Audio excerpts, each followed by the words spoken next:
Assalamu alaikum warahmatullah.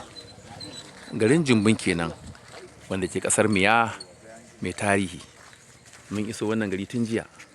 Ƙarƙashin jagorancin wannan cibiya na ta Abu Ramlat wanda Malam Nura shi ke jagoranta, kuma a tawagar akwai kwamitoci da suka taho tare da wannan cibiya.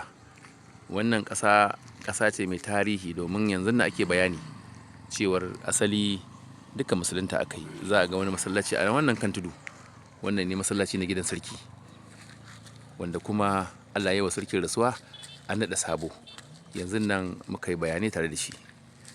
Za a ga ruwa guda biyu. Wannan ruwan yana kusa da wannan dutsen. Shi wannan ruwan ga dutse can da kuke gani. A ƙarƙashinsa akwai wani rami wanda kadoji ke fitowa.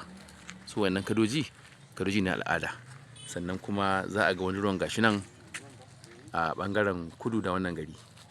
To shi ma akwai kadoji a ciki waɗanda suke fitowa a lokacin da ake yin tsafe-tsafe. Babu shakka wannan ƙasa ce wanda take a ƙasar Bauchi, ƙaramar kuma Ganjuwa, a ƙasar Dagacin Miya mai girma, wanda wannan gari yana ƙarshen wannan ƙasar Dagaci, ana kiransa ƙasar Miya, ƙasar Jumbun.